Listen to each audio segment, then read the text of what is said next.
தான் போட்டிருக்காரு. Chris Morris இங்கே ஒரு இன்ஸ்விங்கர் போல்டு சரியான பவுலிங் செம்மையாக போட்டு சூப்பர் விக்கெட் எடுத்தாங்க. நல்ல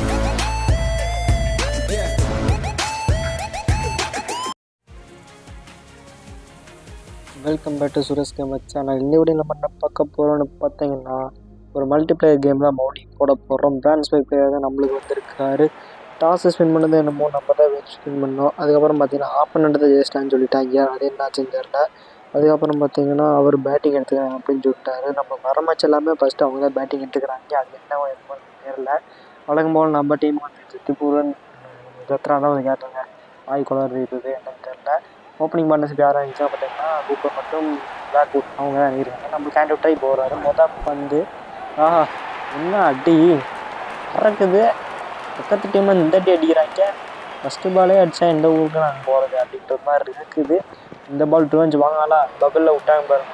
இவர் ஒரு ஜெகா மாஸ்டர் இருப்பார் போல. பவுன்ஸரே போடுவேன். ஆனால் மவுடி அதே நின்று தான். ஆனால் இந்த மாதிரி மவுடி அடிச்சிட்டாங்க. ஆனால் மோடி ஃபோர் தான் போயிருக்கு. போன தடவைக்கு பெட்டராக தான் நம்ம கொடுத்துருக்கோம். பரவாயில்ல. அடுத்த தடவை என்ன பண்ணுறோம் பார்ப்போம். இந்த தடவை ஒயிட் ஆக மாதிரி போட்டிருக்கோம். லைட்டாக மிஸ் பண்ணிட்டாருங்க. முதல்ல ஓவர் முடிஞ்சிருக்கு. ரெண்டாவது ஓவர் இங்கே வாயிலே விட்ருக்காங்க கிறிஸ் மோரிஸ். சூப்பரான இது. அந்த லென்த்தில் போட்டோங்க மோடி இன்னொரு பவுண்டரி போயிடுச்சு. இந்த லென்த்தில் தான் போடக்கூடாது. ஆனால் அப்படியே தான் போட்டுக்கிட்டோம். தவறு செய்ய அதுதான் மட்டும்தான். வரைக்கும் பவுண்டரிஸ் மட்டும் 16 ரன் கொடுத்துருக்கோம். நம்ம அந்த இடத்துல மட்டும் தான் போட்டிருக்காரு கிறிஸ் மோரிஸ். இங்கே ஒரு இன்ஸ்விங்கர் போல்டு சரியான பவுலிங் செம்மையாக போட்டு சூப்பர் விக்கெட் எடுத்தாங்க. இங்கே பார்த்தீங்கன்னா நபி வந்திருக்காரு. எச்சுங்க சைட் இன்னும் ஒரு ஸ்லிப் வச்சுருந்தோம்னா அங்கே ஒரு கையிலே போய் உட்காந்துருக்கும். ஸ்லிப் வைக்காதனால தான் ஒரு தாய் போச்சு. பரவாயில்லைங்க. ஆனால் ரன் அவுட் ஆகிட்டாங்க. இங்கே ரன்னை தான் எஜ்ஜு பட்டு போனாலும் ஒரு ரன் அவுட் நம்மளுக்கு அப்படியே ஒரு விக்கெட் கிடச்சிச்சு. கிடைக்கணும் தான் கிடச்சி ஆகணும் அப்படின்னு சொல்லுவாங்கள்ல. கரெக்டாகி போச்சுங்க. இங்கே பிளாக்வுட் பார்த்தீங்கன்னா 3 ரனுக்கு ரன் அவுட் ஆகி அப்பாவியாக போயிட்டுருக்காரு. என்ன ஆச்சுன்னு தெரில.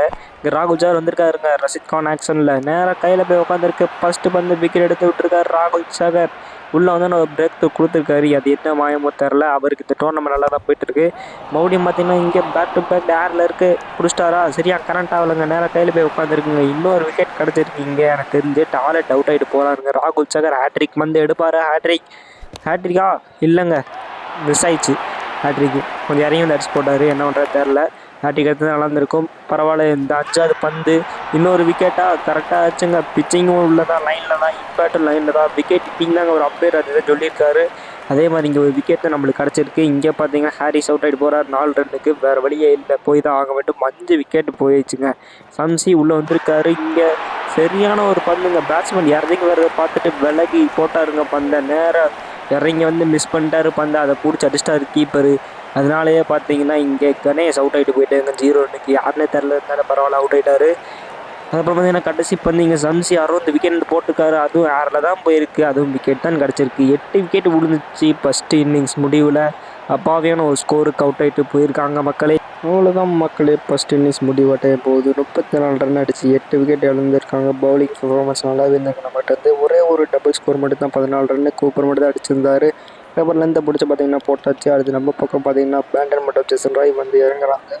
முடிஞ்ச அளவுக்கு வேகமாகவே இந்த ஸ்கோரை அடித்து முடிக்க பார்க்கணும். அப்போ தான் நல்லது நம்ம டீமுக்கு. கடைசி வரைக்கும் எடுத்துகிட்டு போகக்கூடாது. ரோஹித் சர்மா இந்த பக்கம் தான் ஆரம்பிச்சிருக்காருங்க. ஃபஸ்ட்டு பால் போட வர்றாரு. இறங்கி விட்டாருங்க. வெளியவே விழுந்துட்டு சரியான ஸ்பீடு. பந்து அடிச்சாடி. பந்து போட்டதோட போனது அதிகம். இங்கே ஒரு நோ பாலும் கிடச்சிருக்கு ஃப்ரீ ஹிட்டோட. அடுத்த பால் நம்மளுக்கு ஃப்ரீ ஹிட்டிங்க. அந்த பால் என்ன பண்ணுவோன்றதை பொறுத்து இங்கே பாருங்கள். இந்த பால் பவுண்ட்ரி. அடுத்த பால் 6 போகுமா அப்படின்றத ஒரு கேள்வி. ஜேசன் ராய்கிட்டேருந்து மறுபடியும் பார்த்தீங்கன்னா ஏக்கருக்கான முயற்சி தான். அதையும் இறங்கி தான் அடிச்சிருக்காரு. என்ன அப்படின்றது. அதனால் ஒரு பவுண்ட்ரி தான் போயிருக்கும் பவுன்ஸில். பார்த்தீங்கன்னா ஒரு ஷார்ட் போட்டு தான் கூட பின்னாடி அடிச்சிருக்கலாம் போல். இந்த பாலை போட்டார். இந்த முறை இந்த பேக்கருக்கான முயற்சி அதை தூக்கி அடிச்சுக்கான நேரம் கையில் தான் உட்காந்துருக்கு. ஜேசன் ராய் விட்டாருங்க கேட்ச். அதனாலே நம்மளுக்கு ஒரு லைஃபுக்கு அடுத்துருச்சு. அதனால் 12 ரன்னுக்கு இங்கே இன்னொரு பாலையும் ஆக்கர் தான் போட்டிருக்காரு. அதுவும் சரியாக தான் படலை. இந்த பால் பிடிச்சிருவார்னு நினைக்கிறேன். நான் இந்த பாலையை விட்டாருங்க. ஃபோரஸ்ட்டு கேட்சிங் இங்கே ஃபீல்டிங் இங்கே இல்லை. துண்டு 2 முறை தவறும். 3வது முறை தவறாது. பல தூரம் போய் தான் விடுவோம் அப்படின்ற மாதிரி தான் இங்கே ஒரு 6 கிடச்சிருக்கு. நம்மளுக்கு பெரிய 6 தாங்க இது. கொண்டு போனால் 127 மீட்டர் இருக்கும்னு நினைக்கிறேன்.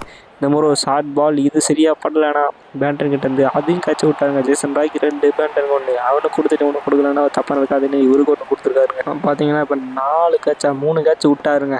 நல்லதாக நம்மளுக்கு தான் இருக்குது. ஆல்ரெடி குறைஞ்ச இன்னிங்ஸாக இருந்தாலும் இங்கே ஒரு 6 போயிருக்கா இல்லைங்க 4 தான் போயிருக்கு. இங்கே ஆல்ரெடி அவன் குறைஞ்ச இன்னிங்ஸாக அடிச்சிருக்காங்க. ஃபீல்டிங்கில் பார்த்தீங்கன்னா 10 ரன் எச்சா காட்டணும். ஆனால் பார்த்தீங்கன்னா அது இது பண்ணிட்டாங்க. மறுபடியும் மேக்கருக்கான மிச்சான ஸ்பின்னில் வச்சு, ஆனால் இந்த பந்து எனக்கு சரியாக படலைங்க. ஒரே ஒரு தடவை தான் மட்டுப்பட்டிருக்குது. இந்த முறையும் கேட்ச விட்டாருங்க. இது ஒரு புரிய மாட்டார் இந்த ஜென்மத்தில் அப்படின்னு தெரிஞ்சு போயிடுச்சு நம்மளுக்கு. ஆனால் தைரியமாக ஆடலாம் நம்ம. இந்த முறை 6 போயிடுச்சு அப்படின்னு பார்த்தீங்கன்னா இல்லைங்க. ஒரே ஒரு 6 தான் போச்சு. மற்ற 4 தான் போகுது. 6 போக மாட்டேங்குது. என்னடா இது அப்படின்றது தெரில எனக்கு. ஜஸ்ட்டு மிஸ்டாக போகுது பவுண்டரி லைன் கிட்ட. என்னன்னு புரிய மாட்டேங்குது. அவ்வளோதான் பார்த்தீங்கன்னா இந்த பரோட முடிச்சிடும் மேட்ச்சு. சொன்ன மாதிரி ஒரு ரன் தான் அடிச்சு முடிச்சாச்சு. அதோட பார்த்தீங்கன்னா இந்த வீடியோ ஒரு எண்டுக்கு வந்துடுச்சுன்னு நினைக்கிறேன். 10 விக்கெட் வித்தியாசத்தில் நம்ம பார்த்தீங்கன்னா ஜெயிச்சிருக்கோம். குமார் ராவில் 1/10 விக்கெட்ஸ். இதே மாதிரி வீடியோக்கள் பார்க்கணுன்னா நம்ம சேனலை சப்ஸ்கிரைப் பண்ணிக்கோங்க. தேங்க்ஸ் ஃபார் வாட்சிங்.